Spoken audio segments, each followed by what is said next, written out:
for many years now, since the 1994 Conservative Party conference, politicians in this country have been talking with rising and sometimes falling conviction about the need for identity cards.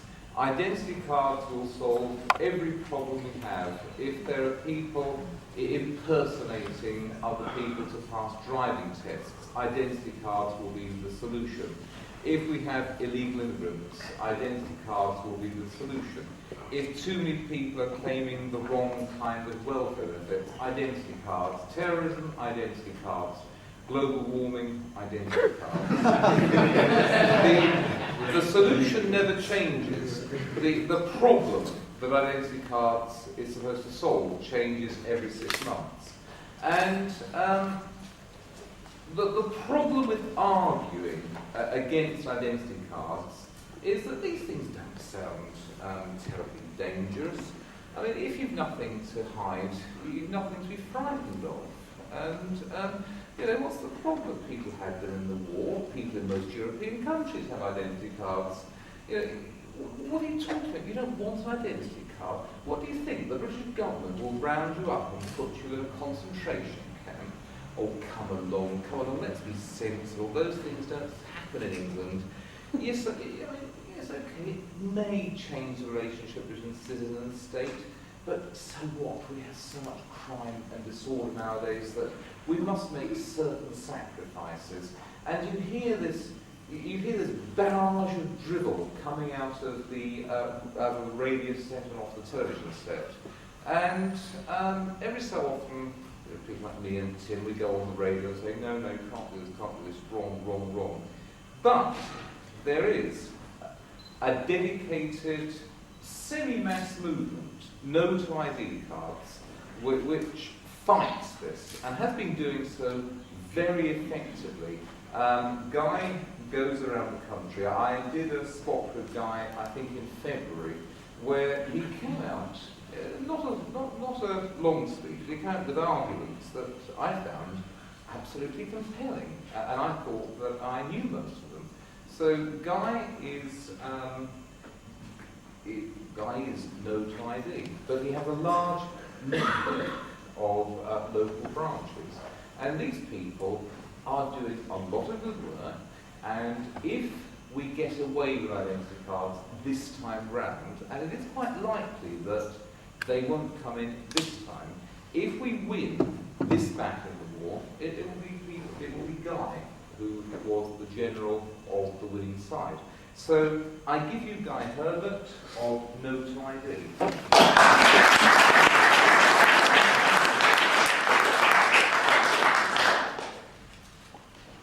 Ladies and gentlemen, I didn't discuss with Sean or with Tim what the title was going to be this talk. If I had, I might very well, given the quasi-academic nature of the fact that we're friends, have given it some arty-farty postmodern academic title, such as ideology. Because that's really what I'm going to talk about today. To prime you for a discussion of ideology, let me give you a bit of Lenin. Coming up for his 90th anniversary, I think, if not quite a full century. Communism, said Lenin, is Soviet power plus the electrification of the Soviet Union. I hope that will now sink into your subconscious and come back to it later. No to ID and B. I am not No to ID. No to ID is an organisation that's been going for 4 years. I was not the founder. I was only mistaken enough to say that I would write a newsletter in a pub meeting one time, and even more mistakenly did it, which means that I now have the responsibility for running the administration of the organisation and maintaining its coherence and integrity. One of the things that I'm responsible for, while Phil Booth, who is the other principal actor in No to ID, goes around the country much more than I do, and deals with all sorts of other organisations and harangues the Information Commissioner and so forth. One of the things that I do is I make sure that we are a non-partisan, non-ideological organisation. No to ID contains a lot of people who would disagree with almost everything that you and I believe. I would class myself as a libertarian, but No to ID is not a libertarian organisation. But No to ID is an organisation in which all the members, be they Trotskyists or Socialists or Social Democrats or Conservatives or some of them I suppose might even call neo-fascists, all of them do actually have a practical concern with individual liberty. Now, that may sound odd, but again, we'll come back to that. What I am talking about here is not the high-flying theoretical concern. Although I'm going to be talking about ideology, not a theoretical argument. This is an urgent, serious, and practical problem. Perhaps the most urgent, serious, practical problem that friends of liberty, from whatever ideological background they come, face in the modern world. Libertarians in particular, but also all these other disparate political activists and groups, tend not to be revolutionaries, even when they think they are. We may be radical, we may have different solutions that we would like to fix up the world, but libertarians in particular are saying things basically to the rest of the world, just leave us alone. We're quite happy with social relations, with human relations with one another. We just want to preserve and maybe tweak the world to make it a little bit more congenial in one way or another. And that's something that we have in common with lots of other people. We don't want to remake what human beings and their relationships with one another are. It's quite hard for us to imagine that they could be any different.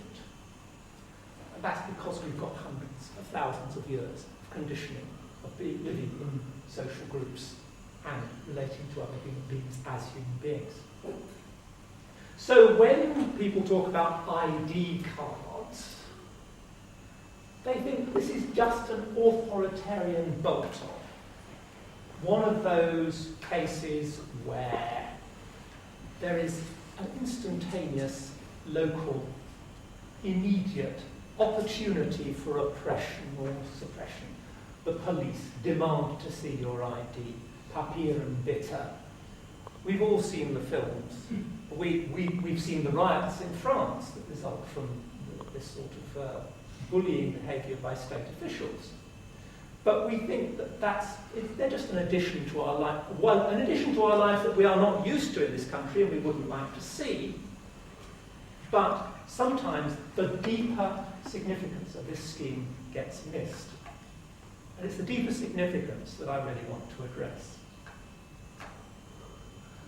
When I was coming down here today, I got on the tube at Regent's Park and I went down in the lift. And in the lift with me was, surprisingly enough, in late October, a wasp. The wasp was flying around, bashing its nose against the glass side of the newly refurbished elevator in Regent's Park Tube. And as far as the wasp was concerned, this was just an inconvenient barrier. Its world was being made slightly more unpleasant, but it did not realise that it was going places in a gigantic piece of machinery. And I think that's the situation that people in the British Isles and in the rest of the world find themselves in. Don't be fooled by the war on terror. The new protective state, there are books now talking about how the state is being reconfigured in order to protect us more from greater threats. That is a pretext, it's a context, and it's an argument that's been made for the institution of ID systems. But the roots of the movement to state-managed ID are much older. Officials concerned with this movement, what is sometimes called the National Identity Management Scheme, what is sometimes called a transformational government, talk about a single source of truth about the citizen. And that's often credited to Sir David Varney, who used the phrase in the report in December 2006, service transformation, a better service for citizens and businesses, a better deal for the taxpayer. But he credits it to Lord Carter, who put it in his study for the Public Services Productivity Panel in 2002. Now, everything that I'm referring to here, and everything that I'll refer to throughout this discussion, is a publicly available official document or a public statement by a member of the government for the purpose of propaganda. And like a lot of propaganda, such statements tend to have a certain elocutionary quality, and that they are intended to bring about a state of affairs as well as to describe it. But all this is capable of being looked up, and I do urge you to look up the documents that I refer to. The single source of truth therefore goes back to ideas that are traceable to a Treasury document of 1998, but well before the excitement about the War on Terror now, which is called Modern Public Services for Britain, Investing in Reform. Now, all this is what Tony Blair called joined-up government. Now, joined-up government, in a way, sounds actually an unimpeachable idea. If you intuit joined-up government to mean coherent policies that don't conflict with one another, which is how most people have read it, then that is a sensible aim for any government, whether you agree with it or not. As we'll see, however, joined-up government doesn't mean that. It means a concert of the action of the organs of government. It has nothing to do with the policy level. It has nothing to do with the aims of policy. It has everything to do with the mechanisms.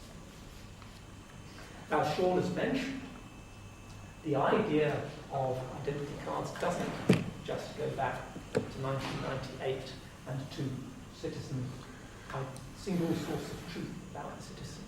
It goes back much further than that. It goes back not only to 94 and Michael Howard's entrancement of the idea that it was brought. But as Peter Lilly said, every time we had a problem, when he was Social Security Minister in the mid-80s, he was asked to look at identity cards by his department, the DWP, as a cure for fraud. Every time we had a problem, he said, ID cards were brought forward as the solution. So it's not just a contemporary experience that every problem, identity cards are the solution, but it was the experience of ministers throughout the ages. In fact, cabinets have rejected identity cards in every decade since they were abolished in 1952. Now, what was abolished in 1952 was not just identity cards, but the National Registration System.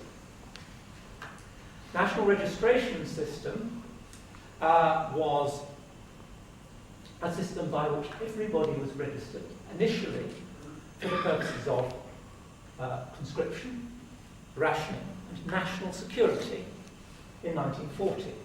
It, however, survived more years of peace than it did years of war, and was only abandoned by the Conservative administration of Churchill after it became radically unpopular. That system itself was based on the failure of a national registration system in 1915. And the civil service has been working on these ideas for some time.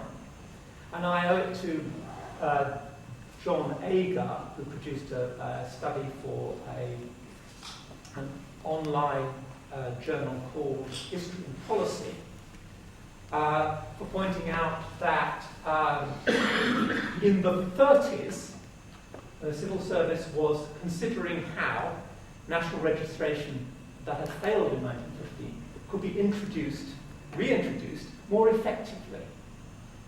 And Sylvanus Vivian, who was the gentleman who was asked in 1934 to come up with a way of making it work,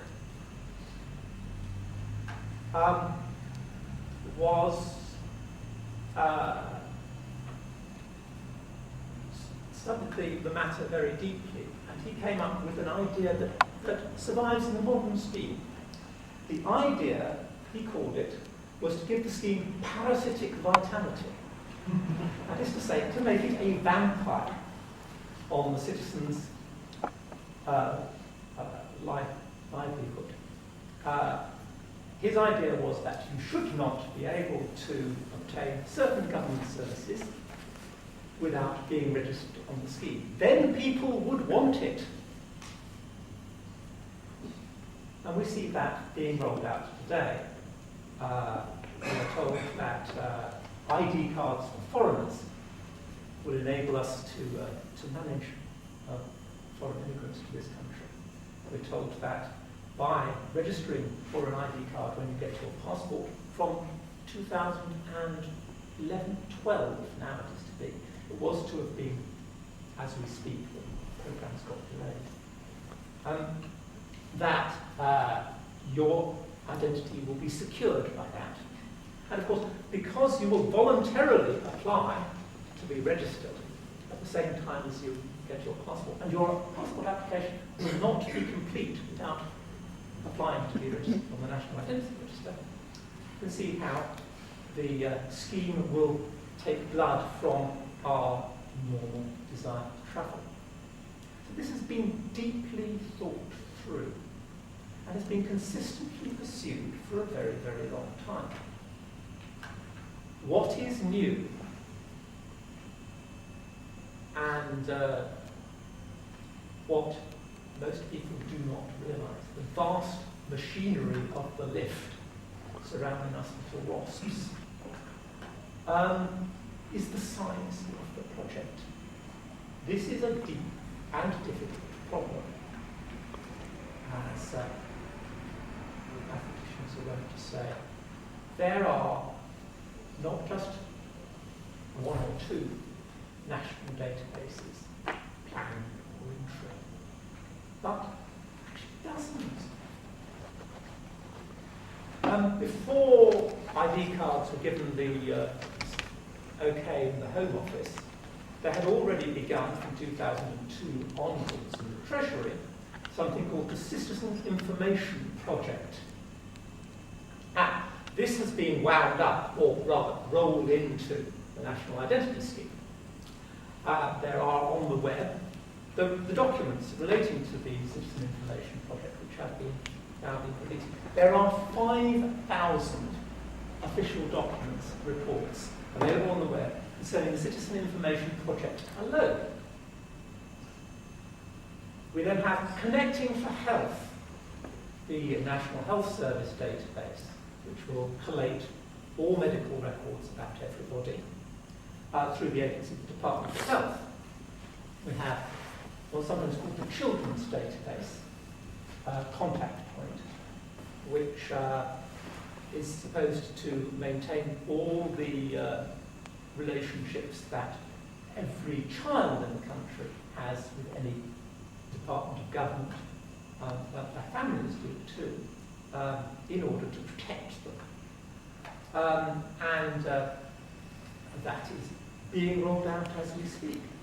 All these were supposed, in these service transformation and transformational government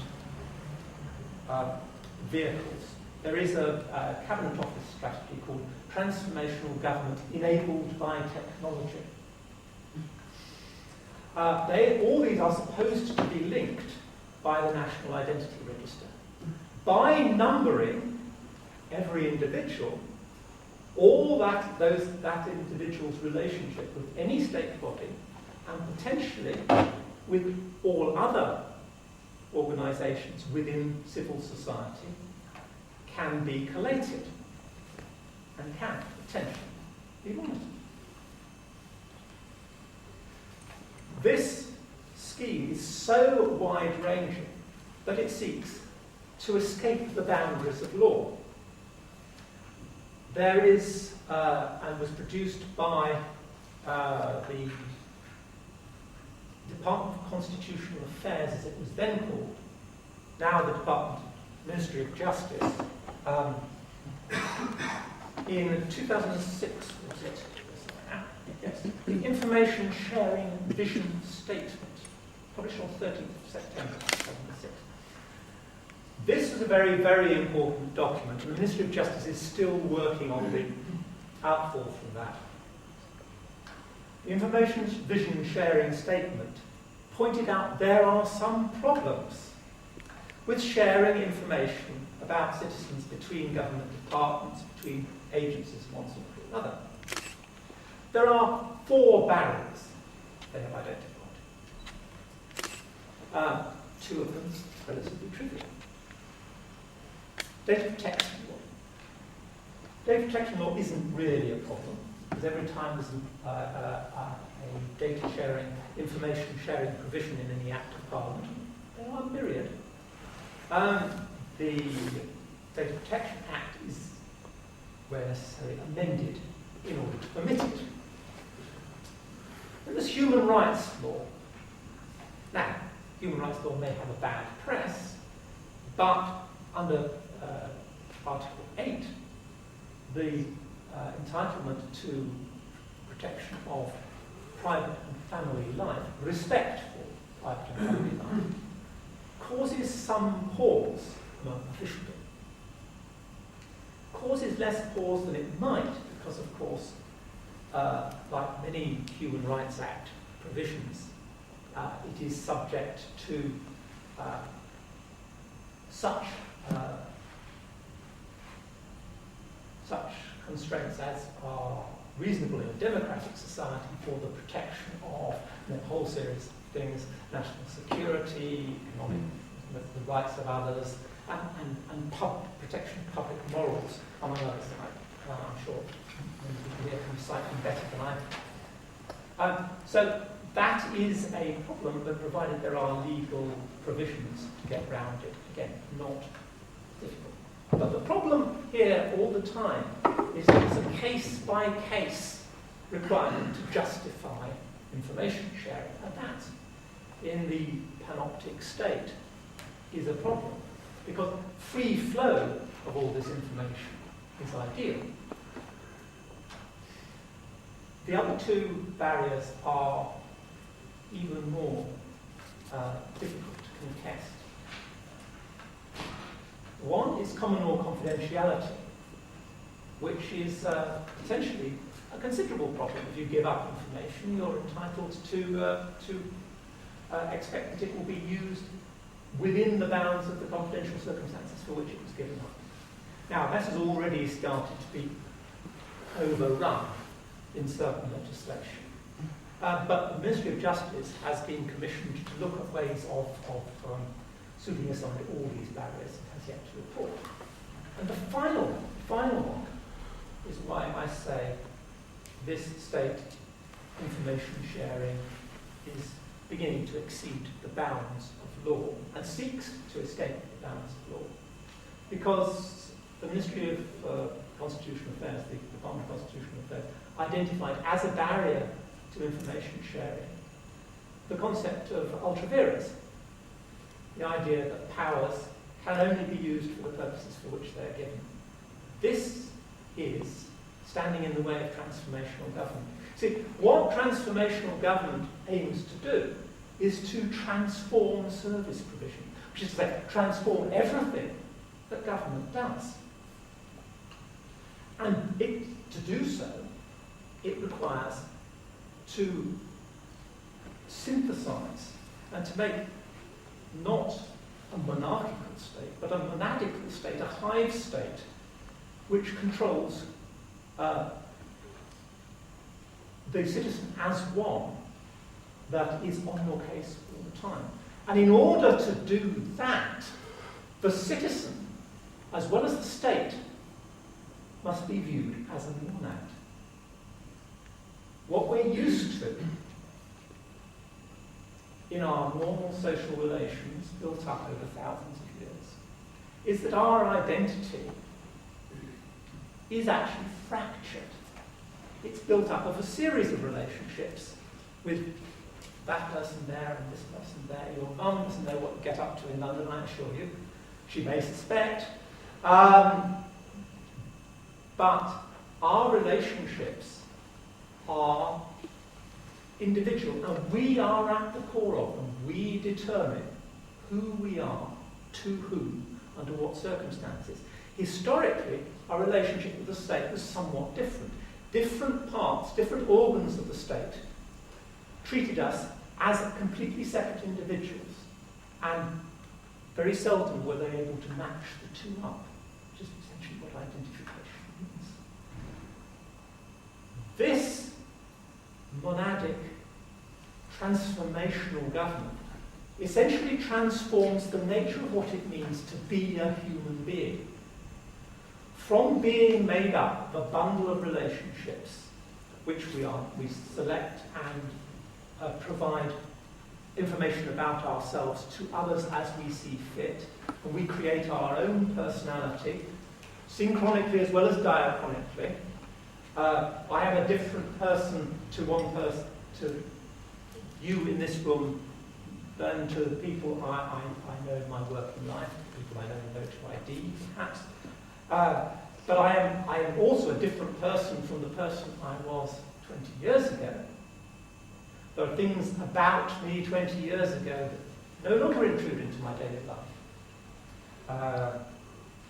And I am entitled, and we are all used to being able to be entitled, to reinvent ourselves. That's no longer true under transformational government. Because the idea of a single source of truth reconfigures and restructures the idea of a person as being the same as their government file. No reinventing yourself. No representing yourself differently to different people, however justified that may be. The Identity Cards Act provides for every name by which you have been known to be recorded on the National Identity Register. Now we don't know what that means. What it means will be elucidated by regulations promulgated by the Secretary of State in due course.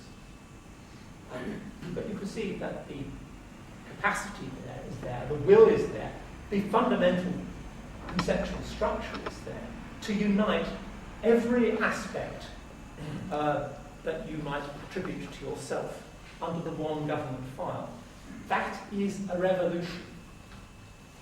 That is just as Soviet man or the blonde beast of Nazism was a revolution, a new conception of a new type of personality. That is a revolution in society more fundamental than any we have experienced. Whether it will work, we do not know. We do know, however, from past experiences of such revolutions, that that is violence to society, and violence to individual personality on a scale heretofore not known. May not involve actual physical violence, but it is indeed transformational. Now, some of the proponents of this do seem to recognise that there is a revolution.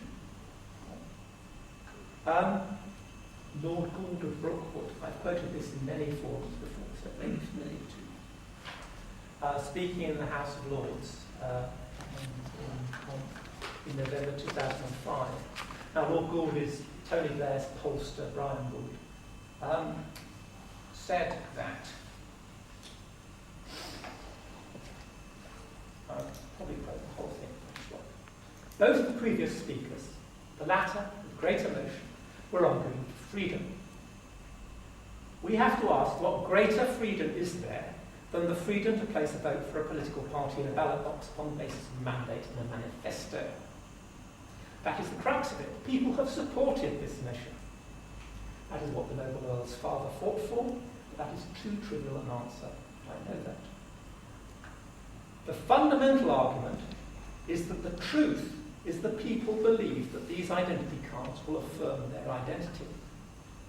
The noble lord opposite said that he likes to be in this house and how he is recognised in this house because it is a community that recognises him. I break off there.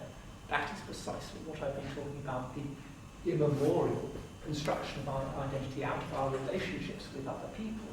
So, one of the members of the House of Lords is precisely targeting the issue. Back to Lord Gould. The noble lord opposite said, that is how the people of this nation feel. They feel that they are part of communities and they want recognition. For them, recognition comes in the form of this identity card. Noble lords may think that is strange, but that is what they feel. This is their kind of freedom. They want their good hard work and determination to be recognised, rewarded and respected. That is what this does. Of course, it is right and honourable for the noble lords to have their views, but I say there is another view, and that is the view of the majority of this country. They want to have the respect, recognition and freedom that this card will give them.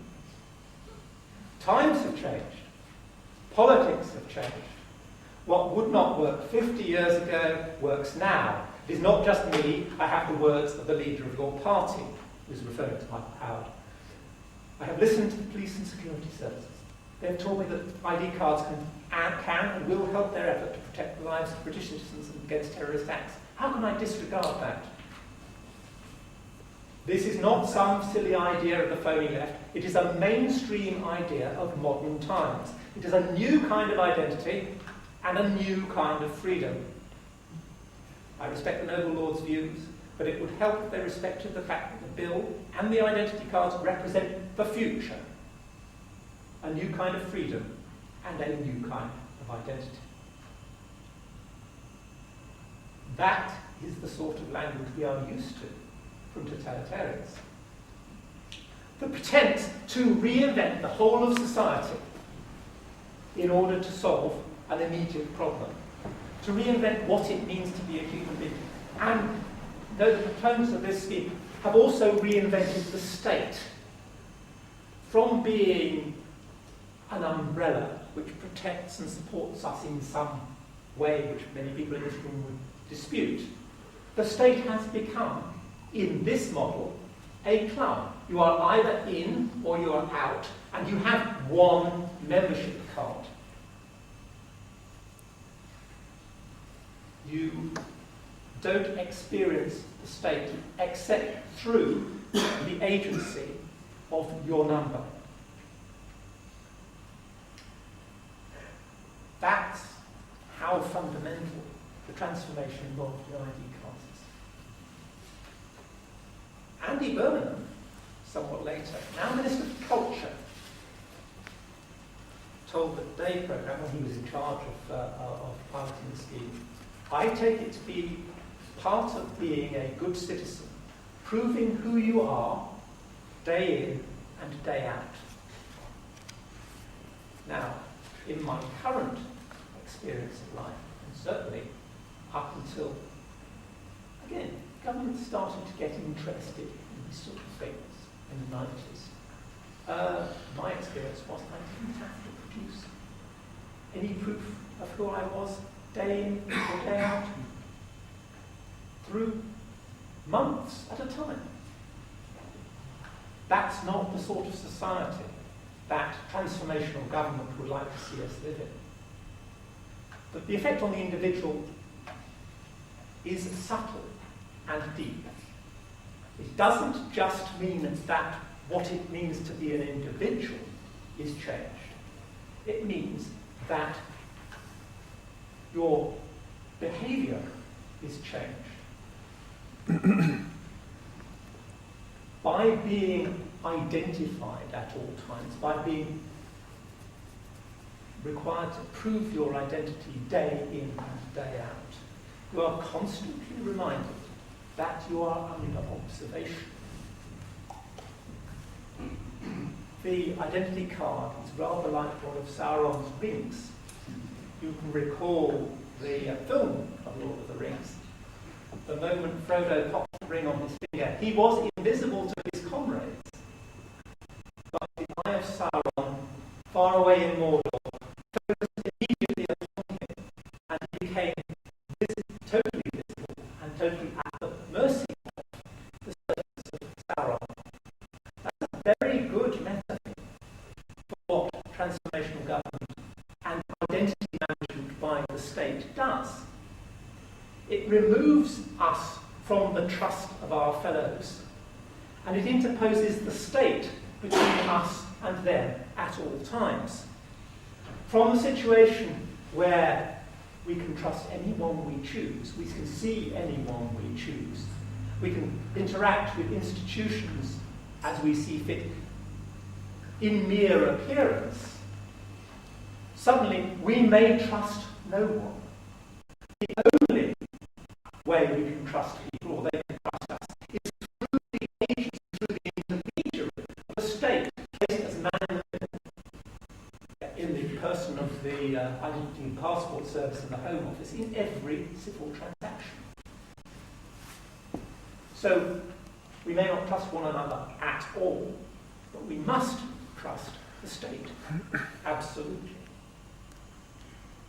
So a supposed identity,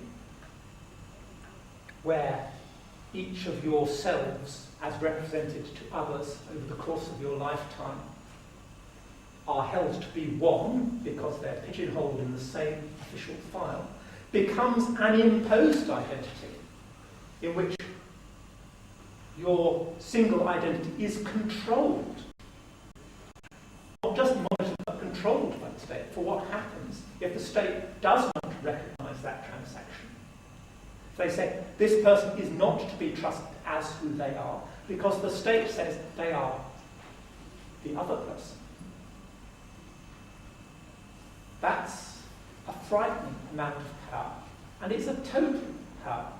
It does mean, just like previous totalitarian systems, and perhaps deeper than any of them, the transformation of what it means to be an individual, and the placing of the individual under direct discipline. It's not just large in Britain, it's ramified throughout the world. The international data sharing, which you're starting to see through passenger name record data sharing, through the common passport structure, whereby your passport now spits out information when waved at a terminal in any airport, when the terminals are in place, when waved at a terminal in any airport across the world, spits out the information that is on it in a way that can be shared internationally. That is starting to cause the agglutination of states because they are using common standards for this thing. And it is a fashion among governments. It's a fashion to use computers and technology to manage citizens. This new supervisory state, rather more than a protective state, is looking after us all the time. Now, that's fine, as long as you're a conforming person. But it doesn't make room for innovation, for anything other than an approach to society that is endorsed by bureaucratic experts. We have been here before. Once upon a time, and this is the Panopticon which found its way into the discussion, into the headline. People talk about the Panopticon state. The Panopticon, although it came from Jeremy Bentham, was actually popularised in modern philosophical discourse by Michel Foucault, who, in The Discipline and Punish, pointed out that surveillance acts as a discipline upon the citizen. And that is what we are facing here on a far greater scale than Foucault could have imagined, dying as he did before networked computers. But Foucault was also a visionary in another sense, in that in 1973 he came up with the idea of governmentality, deliberate pun on the culture of government and the instrumentation or instrumental nature of government as the shepherd of people, government monitoring and looking after and maintaining the populace in their own interests. And he saw this as a growing trend among government. Now we see 30 years later, 35 years later, that this trend is becoming a reality. And through the agency of networked computers, of computer power, the ability to extract and monitor data about individuals, governments are trying to square that circle, which, going back to the Soviet Union, the managed society has always stumbled upon. Hayek's lemma, the idea that a managerial state cannot have enough information to make all the myriad decisions that are in an economy. I think that governments do not grasp that this goes just as well if you have computers as if you have clerks in many, many rows. The clerical economic management state is now rejected. It's a thing of the past. Even the left current time crisis committee seem to have abandoned the idea that all market decisions can instead be taken by clerks. However, this conception that society is better managed by experts is coming back. It's being fed back, and this is, I think, the motivation for the supervisory state, through the idea that simply by collecting enough information and by processing it through computers, we have the power to make people's lives better and better than ever they would make them by their own choices. Their choices can be conditioned by a centralized state. So back with Lenin. Lenin looked to high technology to vindicate Soviet power and create the, or at least he was claiming that, would create a paradise of communism. And we're seeing precisely the same thing acted out today. Governmentality plus networked computers is a new paradise and a new totalitarianism.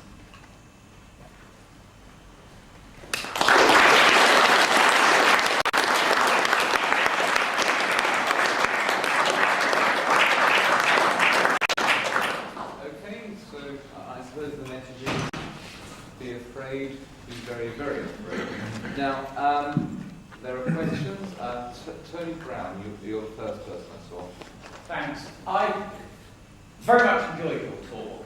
What I actually want to do is point out more to the audience, because I'm sure you know this, that the state will defraud you to sign away your rights if you are not very careful. My son signed on as unemployed, and one of the forms they asked him to sign was a form about data sharing. And he was sensible enough to read it. The unemployed, I think, are not expected to be able to read, let alone read to a standard that you actually understand what is written before you. And what he was intelligent enough to notice was that it said, you do not need to sign this in order to claim unemployment benefit. Your rights will not be affected. And so, being a good middle-class, politely educated young man, he said, look, I don't wish to be difficult, but I can't see any benefit to me in signing this. I can't see that I lose anything by not signing it. So, if it's all right with you, I won't sign it. The official was shocked. He knew that she was shocked. She'd never actually seen anybody sitting before her read the documentation, let alone refuse to sign it. But he was acting within his rights. He did refuse to sign it. He got his benefit, though he subsequently had it taken off him, and I had to go to appeal, and they lost the appeal and I won. I can't resist having that. But you must read what the state fits before you, because for some of the reasons of protection that you were citing earlier on, there are some protections written in. You don't have to sign data sharing things. They don't affect other rights. And so I urge you to advise everybody, including on your website, to pick this point up. If you're unemployed or otherwise involved, read it. And if it's about data sharing and it doesn't affect your benefits, for goodness sake, don't sign it. Though he did say to me that he subsequently saw on his file the stage which said decline to sign data sharing provisions. If I can just add to that, if there isn't a provision on the form to prevent data sharing or requesting data sharing, don't assume that it won't go anywhere. The most recent example of this is the National Health Database, particularly the secondary uses system. There's been a long controversy about whether explicit consent was to be required for information to be used on the NHS spine. We ran a very, very successful campaign to get people to tell their GPs they did not want their records to be uploaded to the spine. That's the records that were held on them in their GP surgery. The Department of Health now seems to have found a misdirection around that one. The Department of Health's new consent model is that there will need to be explicit consent for clinical staff to look at your records on the spine. What they do not say is that this neglects the secondary uses system, where 31 Department of Health bureaucracies and the private sector organisations that they can come to an agreement with will be entitled to use the data anyway, without asking permission. I see. Very clever. Thank you for a really interesting talk. Every time I hear anyone talk on ID cards, there's always new gems that come out. And I have two quick points. First seems to be that whenever you hear an advocate for ID cards, they come out with one particular type of argument, be it, say, fraud.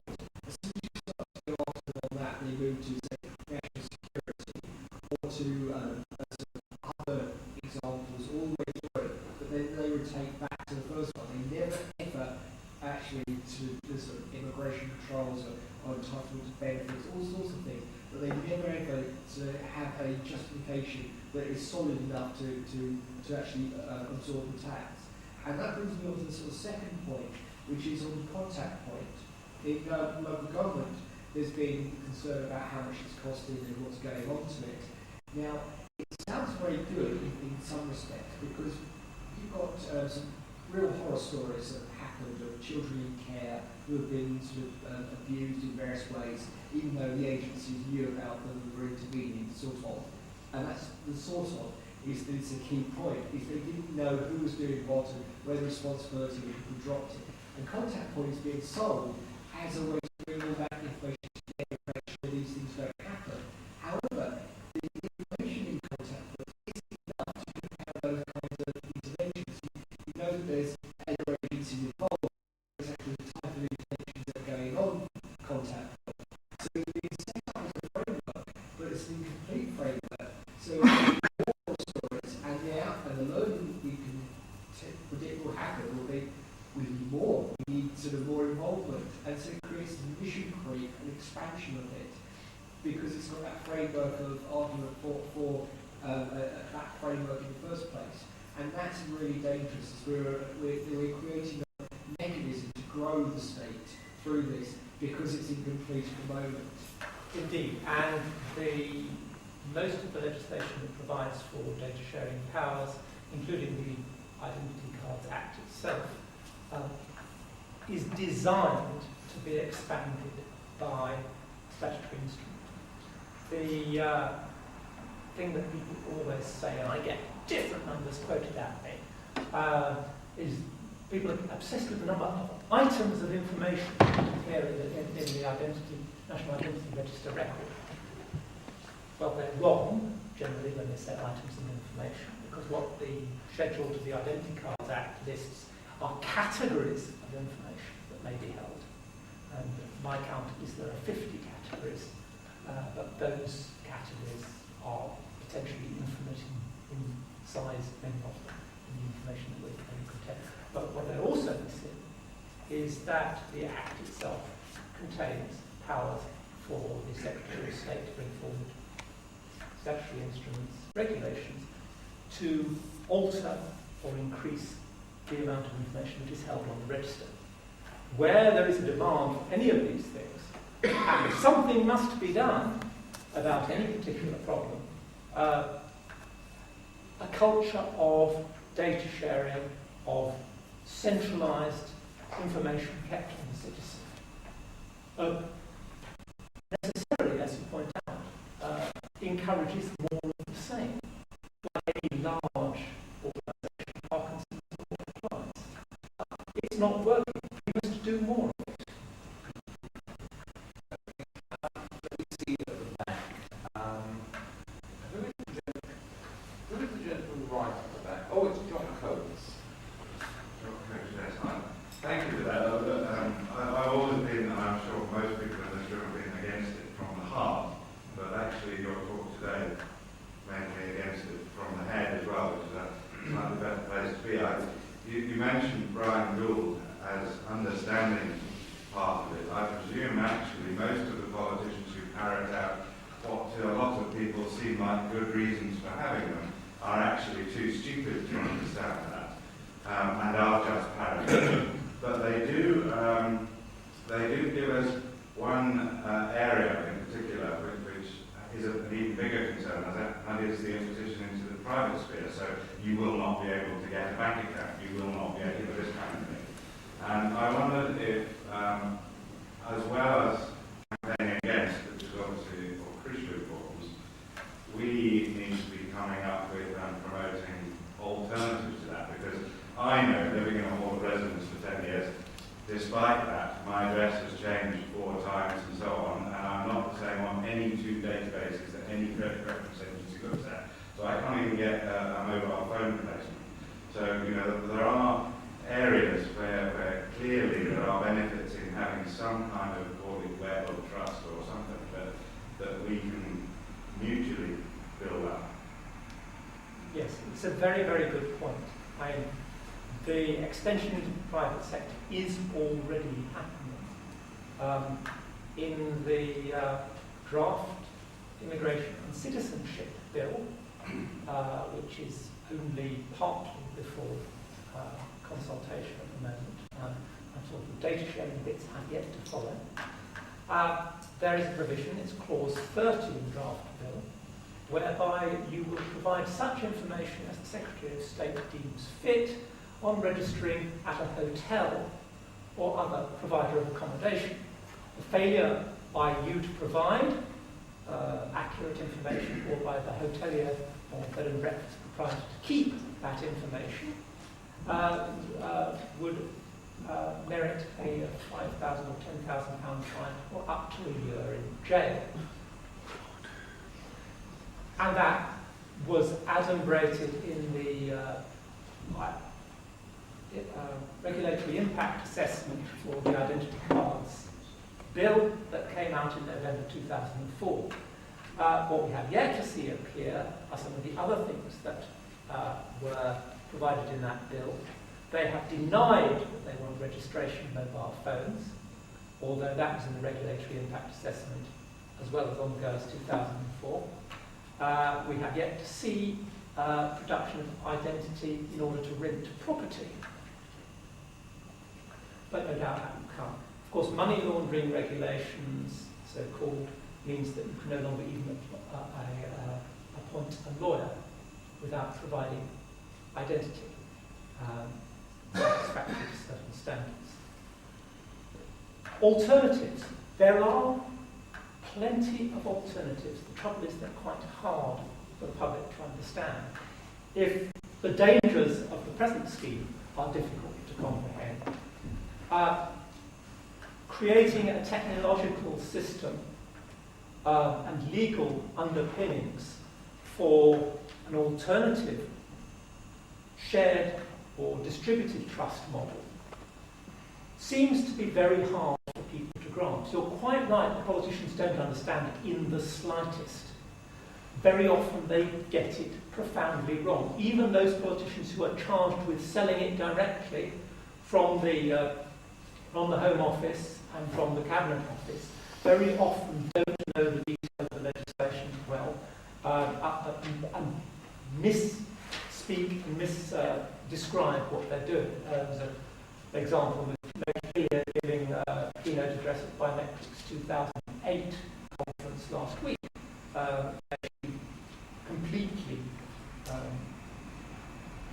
mangled the concept of disinformation of documents that's in there. So they don't know what they're doing. They don't know why they're doing it. And as Barry pointed out, if challenged on any particular point, they haven't got the explanations. They've only got assertions, and they will move on to a new assertion rather than try and buttress things. The alternatives are many. We could use modern cryptographic techniques and numerous potentially rival and private sector providers of identity assurance. We could even, in such a system, have the government underwriting the identities of those who couldn't get a private underwriter. That wouldn't necessarily be a problem for this system, although you can see that the government would tend to crowd people out under such circumstances. Sir James Crosby was retained by Gordon Brown to report on identity management when Gordon Brown was at the Treasury and the identity scheme being at the Home Office was under Tony Blair, so he wanted a separate viewpoint. James Crosby reported in February this year at the same time as a launch was being made of the reconfigured identity card. James Crosby actually put forward 10 basic principles to which any identity system to be popular and workable would have to conform. The Home Office's system is breaking all 10 of them. But that is the product of an official investigation conducted by a former chair of HSBC. It is heavily reliant on the idea of banks being involved, as you might expect from a banker. But it does show that there are alternative systems that have been well considered by serious people. There are also legal ways we can deal much better. There isn't really time for me to go into the concept of informational privity. Here, there are legal ways that we can deal with the ideas of data protection far better than the system we currently have, which seems to have been really built in the 70s to deal with junk mail. Let's have a non-English perspective. Ruben. Okay. I was pointing about that. In America, I don't know if we have a social security number over here. We have identity fraud. You can sign your name without signing off your social security number, because we do have a thing called identity fraud. So you can't get away with signing your name on certain documents without, when it comes to signing your social security number, you don't have to sign your social security number. I mean, give up your social security number. You can sign your name without signing off your social security number, because that can spread to many different variants. Absolutely, that's a very important point. It's one of the reasons that the US has a worse record of identity fraud than we do in this country, because many organisations, many bureaucratic organisations are quite keen to get hold of your social security number, merely for their own convenience. but for your long-term inconvenience. Proponents of identities management schemes say that they will cut down on identity fraud and they will protect the citizen. The opposite is likely to be the case. That's true. If I lose my credit card, I have insurance, but even if I didn't have insurance, I could ring up the credit card company and they would cancel the credit card immediately. If they didn't ring me first, they would cancel the credit card immediately, and I would probably have a new credit card that I could begin using by the end of the next week, because they have a motive for protecting my credit and for getting me to carry on spending more money. In the meantime, my life can continue with other forms of identity, other forms of payment, and so forth. If your entire life, proving who you are, day in and day out, is controlled by a single source of truth about you, what happens when that single source of truth is corrupted? When you lose the key to it, and you have to rely on that charming organisation, the Home Office, to help you make your life whole again. An organisation that has no particular interest in believing you are who you say you are anyway. It's not a source of security at all. And I noticed that in the US, you have something called the Real ID scheme. The Real ID Act is a cheap and cheerful version of the National Identity Register, in that it promulgates federal standards for driver's licenses and centralised data sharing relating to those central standards. And the federal government is trying, against resistance from the states, I'm very glad to say, and resistance very well coordinated by the ACLU, with that liberty were quite so effective in this country, by the people, to mandate production of real ID, so-called, to enter federal buildings or to travel on any interstate transport. So the fashion is all over, and in countries where you might think that there'd be a natural resistance to a more centralised state. And that's a very, very important point about what happens in this country.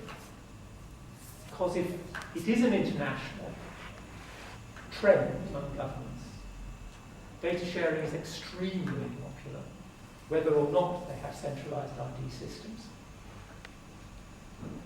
And if we go down, people will say, governments all over the world will say, look, Britain, cradle of liberty, of individual freedom, they have ID cards, what's wrong with that?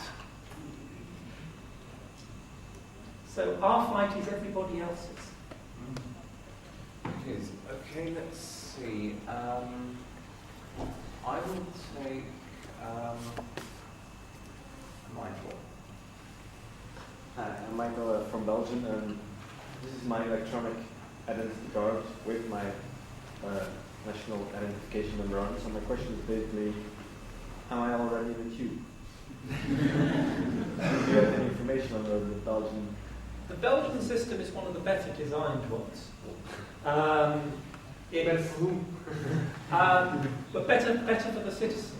Although anybody who's familiar with Belgium will know that bureaucracy is a national hobby, and indeed production of identity and forms and residence documents everywhere you go, when you're dealing with the state at least, if not private organisations, is de rigueur.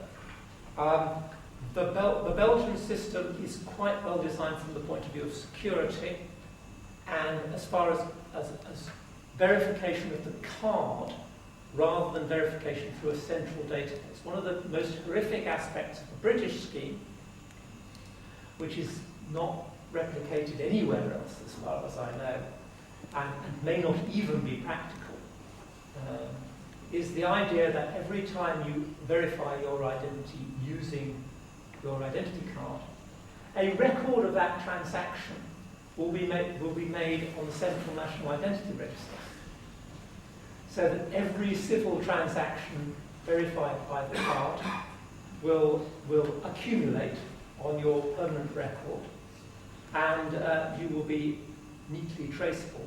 The excuse for this is that, of course, in order for the verification to take place, salient details about you have to be checked centrally, where they will be stored centrally. The Belgian system and several other modern systems in Europe get over that by storing what are necessary details for cross-checking and verification of the validity of the card and the association of the person with the card, so that they can be checked locally. Any properly designed system, such as the ones you were suggesting we might have as private sector alternatives, will permit that to happen.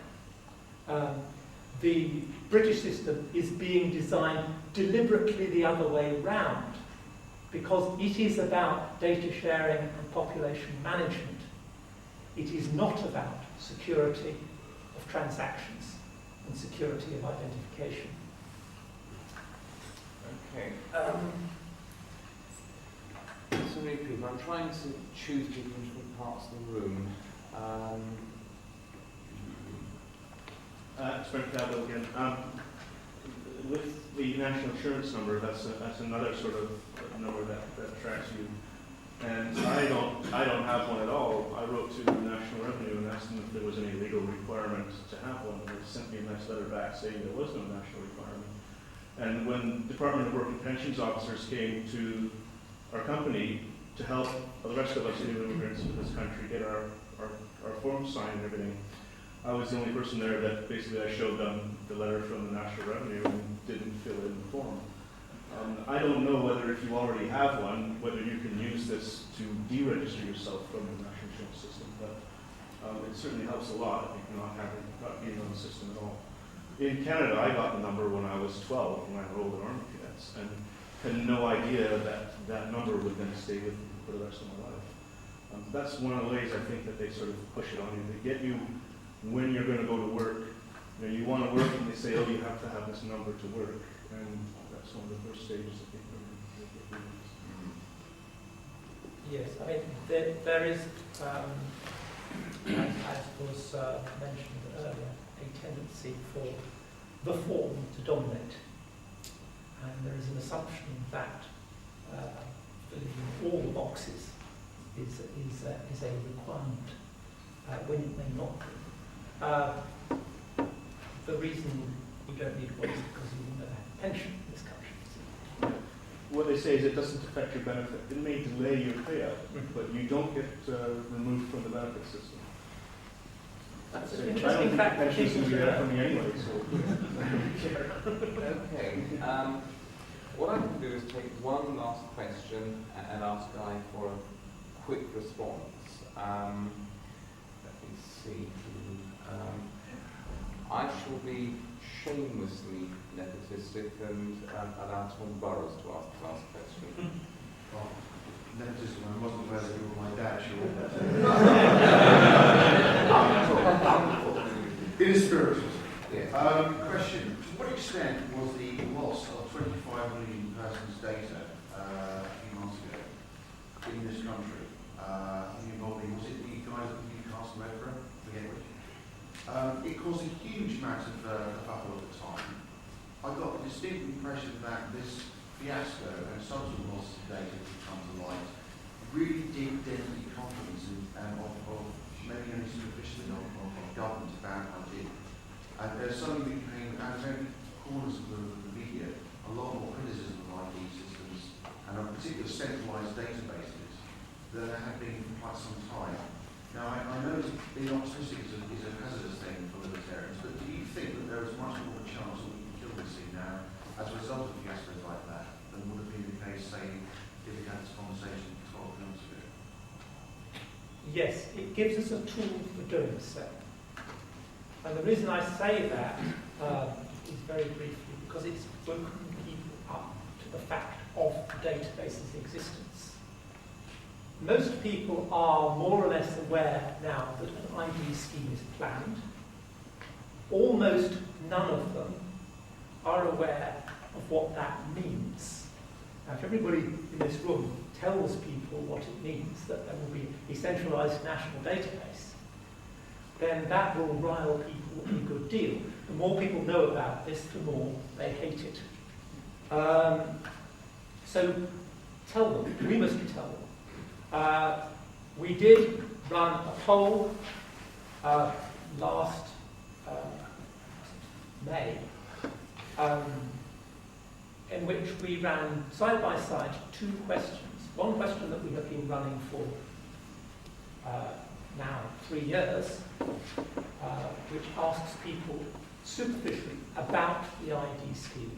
The government says that it is going to introduce an ID card that with your passport will cost £93. Do you think this is a good idea, bad idea? So, the other question that we asked was a disguised question about the identity scheme. And this goes out as part of an omnibus poll, so they don't know who's asking the question, and there's no pressure on them. We asked people whether they were in favour of a centralised national database. And the overwhelming response of the public was no, they are not. But people don't know that's happening. If they did, the scheme would be dead. And I wish that it would be. I'd like to thank Guy for this.